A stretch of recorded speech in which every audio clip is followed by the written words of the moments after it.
Soy Michael, y lo voy a probar. Se había dicho la frase más absurda. El sol de la tarde en la colonia Condesa filtraba el polvo, dibujando patrones dorados sobre el tapete. El aroma a pastel de cumpleaños y crayones flotaba en el ambiente tibio de la sala. Mateo, de 5 años, estaba allí, pequeño y atento. En volumen bajo, la melodía de Billie Jean llenó el fondo.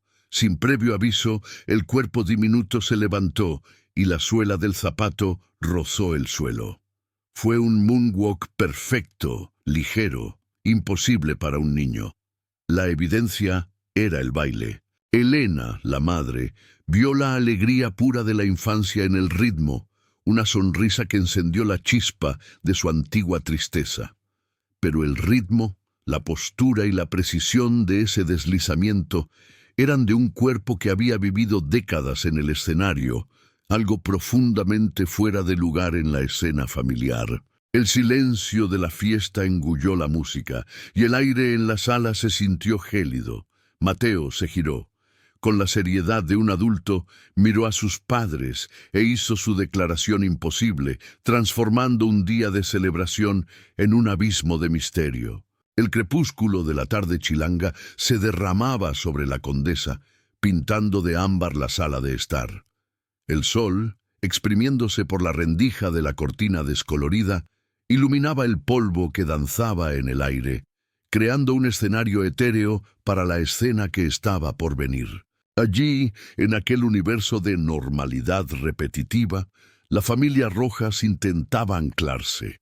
En el centro de la experiencia estaba un niño de apenas 5 años, llamado Mateo, con un cabello de rizos tan oscuros que parecían absorber la luz y ojos de un castaño absurdamente expresivo, que parecían estar más atentos al mundo de lo que su breve existencia permitía. Los padres intentaban descifrar al niño.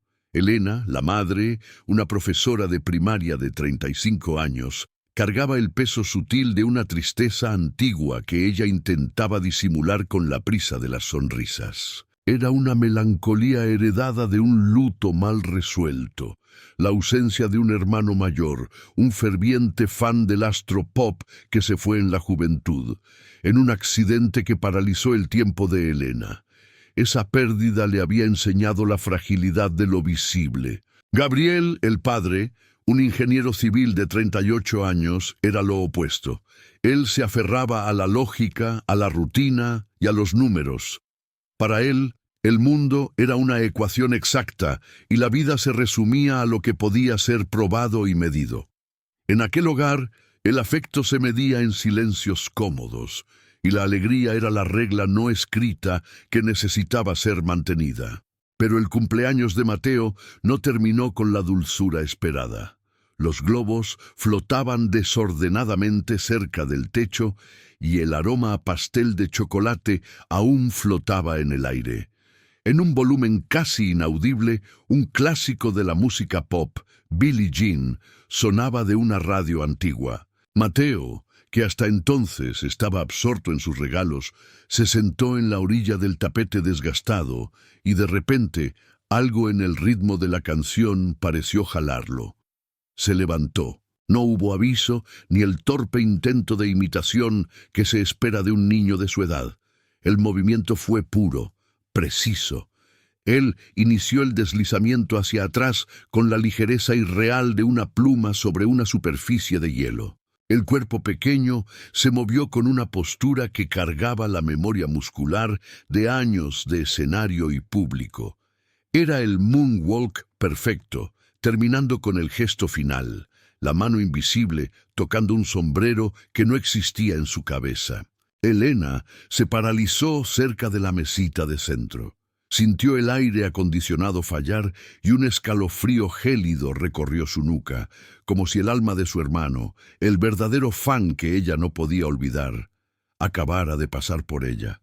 La memoria de la pérdida colisionó con la imagen de su hijo. Gabriel inicialmente rió, aliviado, pensando que era una imitación graciosa que él no sabía que su hijo había aprendido, pero la risa murió en su garganta cuando Mateo se giró. La mirada que dirigió a sus padres no era la de un niño de 5 años jugando, era la seriedad, la autoridad y el peso de una experiencia que sobrepasaba el tiempo. Sus ojos castaños, tan expresivos, parecían cargar el cansancio de la fama, la soledad del escenario y la urgencia de un alma en busca de algo inacabado. Sostuvo la mirada de Gabriel, el hombre de la razón, y entonces dijo con la voz infantil sorprendentemente firme: «Soy Michael, y lo voy a probar».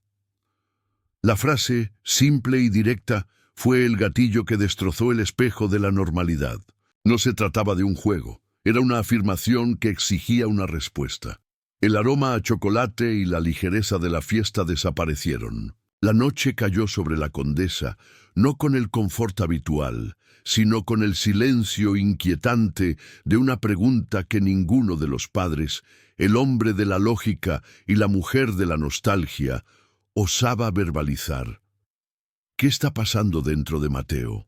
Elena recogió las migajas del pastel con las manos temblorosas, pero su mente estaba atrapada en el deslizamiento de aquel pie pequeño. Vio allí, en el polvo iluminado, la marca tenue de un paso que no debería haber sido dado. Su corazón latía en una oscilación dolorosa, la esperanza de un inexplicable que la conectaba a la memoria de su hermano, y el miedo de que su hijo estuviera siendo visitado por algo que no le pertenecía. Gabriel, por su parte, intentó desesperadamente encontrar la lógica. Buscó en Internet cómo un niño aprende el moonwalk. La racionalidad era su fuerza de oposición, el muro que él construiría para proteger a su familia de la locura. Pero cada explicación encontrada fallaba en justificar la autoridad en la voz de su hijo. La tensión se instalaba, no con gritos, sino con la quietud de un misterio que comenzaba a respirar dentro de casa. Pero Elena y Gabriel permanecieron despiertos, observando a su hijo, sintiendo que la música, aunque silenciada, acababa de comenzar. Un detalle inquietante que invita a continuar, pues el baile de Mateo era para ellos una invitación al abismo. Aquella noche, Mateo durmió, acurrucado en su cuna. El silencio inquietante que cayó sobre el departamento en la Condesa tras la afirmación de Mateo no duró. Fue reemplazado por una persistencia que era, en cierta forma, más aterradora que cualquier explosión. El niño en el centro de la experiencia dejó de lado los juguetes habituales y abrazó con una dedicación obsesiva la persona que afirmaba ser. El baile ya no era un evento aislado, era el nuevo ritmo de la casa. Pero no se trataba solo de los movimientos que parecían cargar una memoria muscular imposible. La fuerza de oposición comenzó a confrontar las primeras pruebas concretas. Mateo no solo ejecutaba pasos complejos, corregía a Elena sobre los nombres de bailarines de apoyo de giras que terminaron antes de que él naciera. Mencionaba detalles sobre una gran propiedad, un rancho, describiendo los portones de hierro y la ubicación exacta de un pequeño parque de diversiones, como si lo hubiera visitado ayer. Y lo más perturbador, sus dibujos a crayones y rotuladores se transformaron en storyboards detallados de videoclips musicales, con una perspectiva, profundidad y precisión que desafiaban toda su motricidad infantil. Elena, la mujer de la nostalgia, sentía el corazón dilacerado por la alternancia natural de emociones. La familiaridad en los ojos de Mateo la atraía hacia el misterio, pues la hacía revivir al hermano que había perdido trágicamente. Ella veía en la insistencia de su hijo una especie de segunda oportunidad, un alma que regresaba para llenar el vacío de su luto. Era un alivio doloroso, la esperanza sutil de que la vida y la memoria continuaran de una forma inexplicable. Pero el miedo la agarraba, el miedo de estar perdiendo a su hijo por una fantasía delirante. Gabriel, el ingeniero y la fuerza de oposición, fue el primero en alzar el muro de la razón. Su temperamento pragmático no podía aceptar la invasión de lo irracional en su hogar. Para él, todo tenía una causa y un efecto lógicos. Su primera línea de defensa fue la prueba profesional. Buscó a la pediatra de la familia, la doctora Sofía Jiménez, buscando un diagnóstico que pudiera desmantelar la amenaza.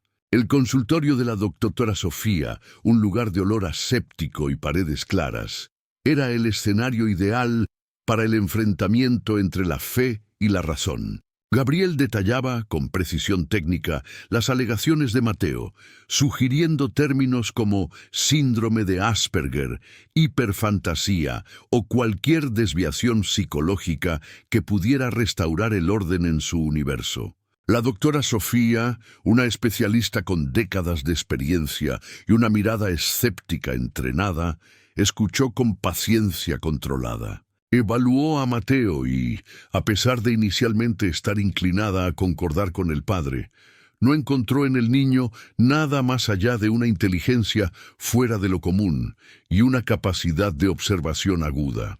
Concluyó que, clínicamente, Mateo era un niño saludable. Esta conclusión médica inicial no solo falló en calmar a Gabriel, sino que sirvió para intensificar el misterio. La tensión crecía de forma contenida. No había gritos o grandes explosiones, sino la incomodidad silenciosa que se alojaba en los rincones de la casa. Gabriel impuso un veto absoluto. Prohibió el acceso a cualquier contenido sobre el cantante, retirando libros, discos y vetando cualquier mención al nombre o a la música. Él creía que cortando la fuente secaría la fantasía, pero los detalles persistían, brotando de la nada, como hierbas malas imposibles de erradicar. El momento de quiebre para Gabriel llegó de forma casi afectuosa, pero completamente desarmadora. En una mañana gris, Gabriel estaba en la sala, absorto en hojas de cálculo de trabajo, intentando construir una barrera de normalidad. Mateo, que jugaba solo, se aproximó en silencio y tocó el brazo de su padre con una ternura inusual. Apretándolo con cariño, el niño murmuró un nombre en inglés, Bubbles.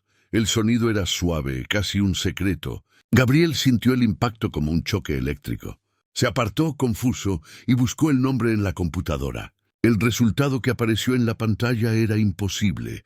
Bubbles, el chimpancé mascota del famoso cantante. ¿Cómo podía saber eso un niño que jamás había tenido acceso a aquella información? La conexión era demasiado íntima, un detalle que trascendía la mera información pública. La emoción generada en aquel instante osciló violentamente. El miedo irracional de Elena, que sentía el toque de lo sobrenatural, y la frustración controlada de Gabriel, que veía su escudo de escepticismo ser perforado por un afecto llamado Bubbles. La pequeña prueba concreta desmanteló la rigidez del padre. Él continuó resistiendo, pero su duda ya no era científica, era personal. Él observaba a Mateo con una nueva intensidad, buscando la falla, el punto donde la mentira se revelaría. Pero solo encontraba la candidez de un niño que por algún motivo insondable cargaba la memoria de una vida que no era la suya. El test profesional había fallado, y la búsqueda de la verdad ahora se convertía en una jornada mucho más íntima y peligrosa. ¿Qué más guardaba Mateo en sus ojos? Aquel era un detalle inquietante que invitaba a continuar, forzando a Gabriel a considerar que tal vez la realidad fuera mucho más vasta de lo que sus cálculos podían prever. La insistencia de Mateo en el centro de la experiencia transformó la casa de los Rojas en un área de confrontación permanente. Lo que iba a ser un hogar de certezas se volvió un campo minado de dudas. Gabriel, el hombre de la lógica, intentó mantener el control, prohibiendo la música, pero los secretos sobre la vida del cantante fallecido continuaban brotando de los labios de su hijo como agua de un manantial subterráneo. La lógica se rompía a cada nuevo detalle, y lo inexplicable se repetía, forzando a la familia a un estado de alerta constante, donde el miedo y la fascinación se alternaban en el mando. Elena, con su sensibilidad ya agudizada por la pérdida de su hermano, percibía que el niño necesitaba más que la medicina de la razón. Encontró una aliada, la doctora Mónica Orozco, una psicóloga infantil que se dedicaba al estudio empático de memorias anómalas, que insistía en que la investigación no debería ser diagnóstica, sino empática. La sesión ocurrió en un consultorio bañado por una luz suave, casi melancólica, en contraste con la intensidad de las emociones en juego. En aquel ambiente acogedor, a Mateo no se le cuestionó sobre el baile o sobre las canciones. La doctora Mónica lo incentivó a hablar sobre el dolor. Mateo, sentado en el tapete, comenzó a describir la soledad de la fama, el peso de ser una máscara, la extenuación de intentar ser amado por millones sin conseguir ser visto por una sola persona. Hablaba con una elocuencia y profundidad que iban mucho más allá de sus 5 años de edad, cargando la melancolía de una vida entera de reflectores y aislamiento. Y entonces, el momento de mayor tensión emocional. Mateo interrumpió su propio relato, sus ojos fijos en un punto invisible en la pared. Reveló un secreto que para la doctora Mónica y para Elena, que asistía a la sesión por la grabación, era la línea divisoria entre la fantasía y el misterio incuestionable. La ubicación exacta de un pequeño relicario musical enterrado en el jardín de una propiedad en Los Ángeles. La descripción era de una minuciosidad imposible para un niño mexicano que nunca estuvo en los Estados Unidos, desde el tipo de rosal silvestre que marcaba el lugar, hasta la profundidad precisa del entierro y el material de que estaba hecho el objeto. La revelación fue el golpe final en la racionalidad. Para Gabriel, que revisó la grabación de la sesión más tarde, el muro se derrumbó. Su rostro, antes una fortaleza de escepticismo, se convirtió en un carrusel de emociones complejas. Miedo de lo que aquello significaba, una fascinación aterradora por la posibilidad de lo inexplicable, y una culpa sutil y creciente por haber dudado de la verdad que residía en los ojos de su hijo. Sintió que el alma en Mateo no estaba jugando, sino buscando desesperadamente una forma de cerrar un ciclo, de encontrar paz a través de sus padres terrenales. Elena lloró, pero no de tristeza. Fue un llanto de alivio doloroso, la aceptación de que el hermano que perdió podría, de alguna forma, estar ligado al alma que habitaba a su hijo. La duda racional de Gabriel se transformó en una búsqueda emocional. Él ya no podía ignorar. El amor por su hijo superaba la necesidad de probar la lógica. El símbolo central de este momento fue una manifestación visual de la memoria. En aquella semana, Mateo pasó horas con un trozo de carbón concentrado. No dibujó el rostro público, lleno de sonrisas forzadas o maquillaje de escenario. Creó un retrato íntimo. El cantante con los ojos llenos de lágrimas no derramadas, una expresión de profunda vulnerabilidad. Era un detalle imposible de ser capturado por un niño que solo conocía las imágenes editadas de los medios. Aquel dibujo, guardado bajo el colchón de Mateo, era la confesión de un alma. Impulsada por el deseo de validación y por el carrusel de esperanza y desesperación, Elena tomó una decisión desesperada. Sin consultar a Gabriel, que estaba hundido en su propio tormento racional, usó todos sus ahorros. Ella no buscaba la ciencia, buscaba la crónica. Contrató a un periodista investigativo que, en sus años de carrera, ya había cubierto historias controversiales del astropop. La búsqueda por la validación estaba lanzada.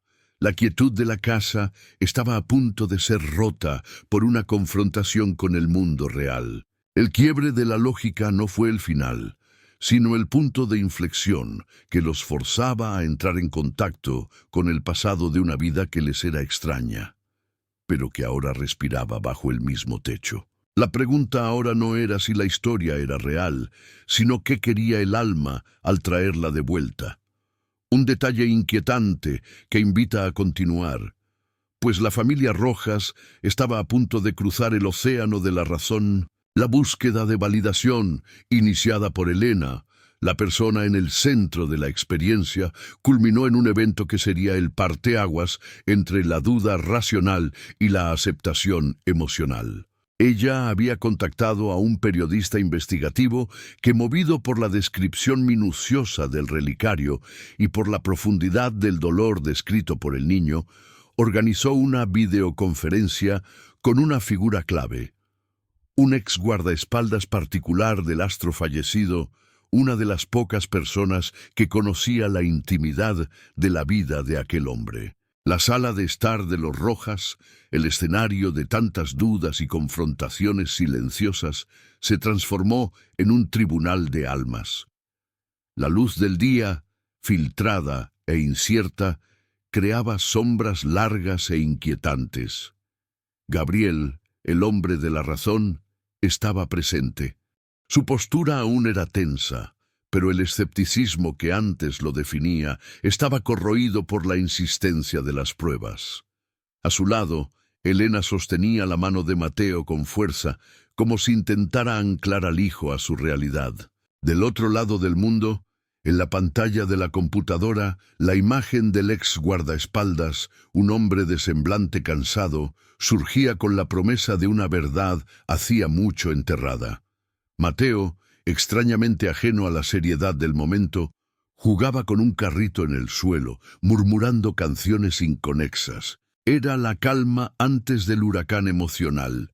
El periodista, conduciendo la crónica investigativa, comenzó con preguntas técnicas sobre el rancho, sobre la vida del cantante. Mateo respondía con la naturalidad de quien habla sobre su propio pasado. La escena se volvió sensorial y simbólica en el instante en que el ex guardaespaldas, visiblemente emocionado por la coherencia de la información proporcionada por el niño, decidió presentar el enfrentamiento final y emocional. Extendió la mano fuera del encuadre de la cámara y lentamente colocó sobre la mesa de su lado la imagen ampliada de un objeto único e inconfundible. Un solo guante tachonado de cristales. El ruido de la sala desapareció. El silencio, de repente, era más pesado que cualquier música. Mateo, que estaba sonriendo un instante antes, se paralizó. El carrito de juguete cayó de su mano y rodó por el suelo sin que él se diera cuenta. Sus ojos castaños, que cargaban la sabiduría de una vida que no era la suya, se llenaron de lágrimas, pero no de un llanto infantil, irritado.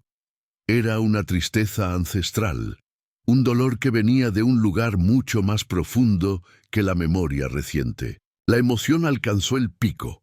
La catarsis era inminente. El niño extendió la manita hacia la pantalla en un gesto de súplica y reconocimiento. No tocó la imagen, sino la memoria que ella evocaba. La voz que salió de sus labios era infantil, pero cargaba el acento y el peso de un lamento. En un inglés perfecto, susurró, con la voz embargada por el dolor. I just wanted to be loved, and I promised I would dance one last time for them.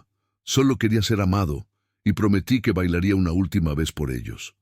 La liberación emocional fue instantánea y colectiva. Elena soltó el aire que había contenido durante meses y lloró abiertamente, las lágrimas de alivio y aceptación mojando el rostro de Mateo.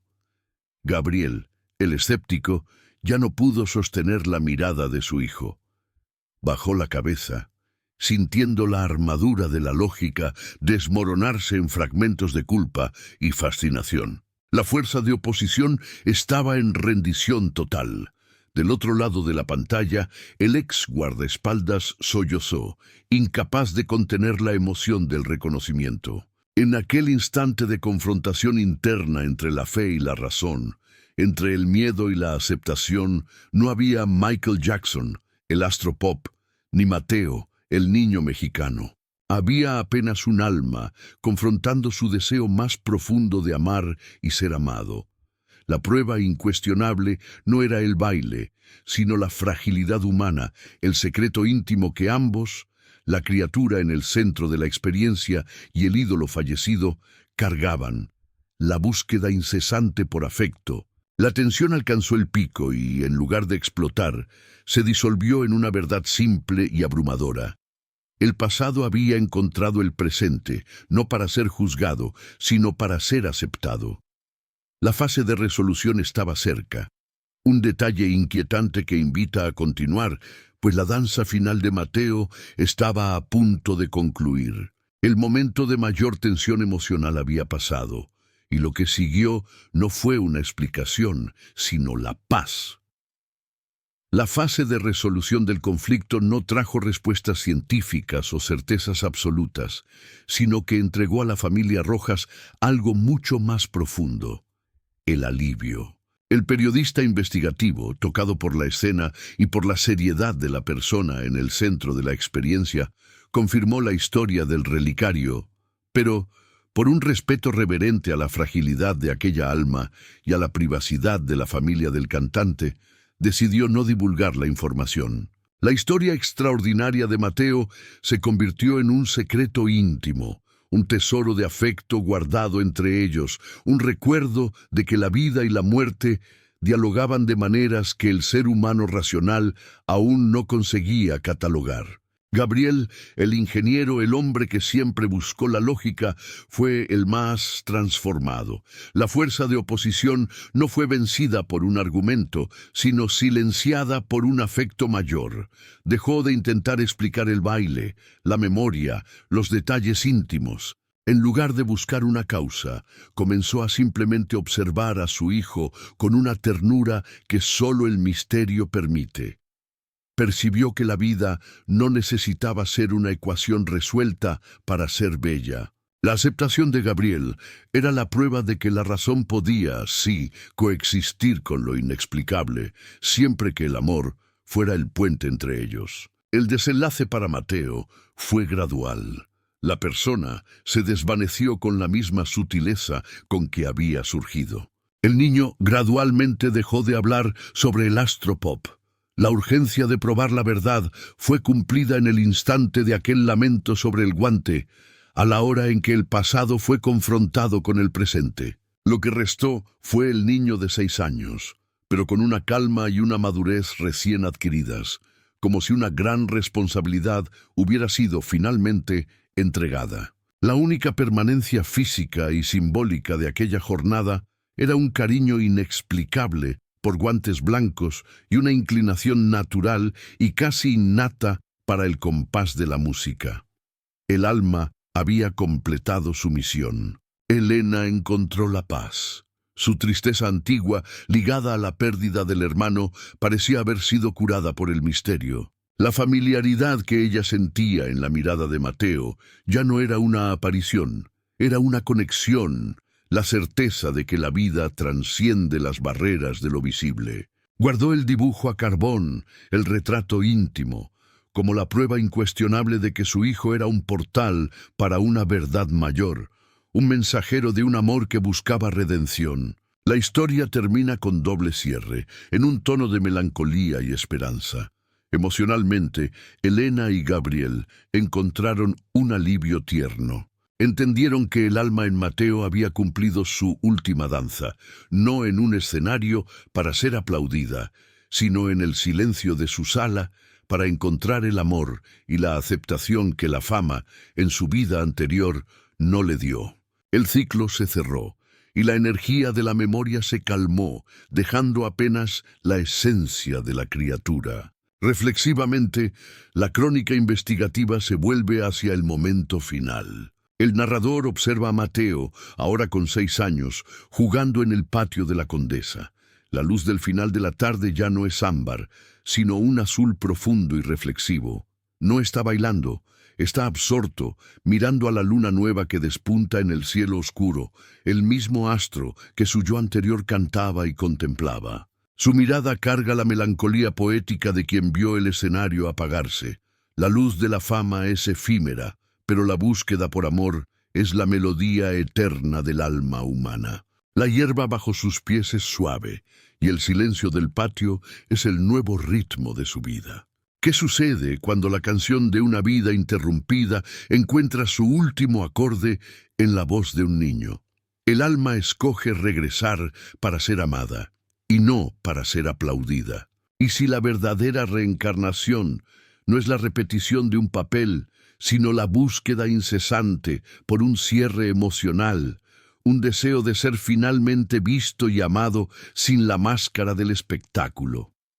Aquel niño que bailó el moonwalk perfecto estaba enseñando a sus padres y a todos nosotros que el amor es la única performance que realmente importa, la única que atraviesa el tiempo y la muerte. En aquel hogar, ahora envuelto en silencio, el misterio no se resolvió, fue abrazado. Y en ese abrazo, donde la música cesa y la aceptación florece, la familia Rojas encuentra la paz. Y la pregunta permanece, como la última nota de una canción: ¿qué más el alma, en su infinita búsqueda por completitud, puede traernos de vuelta?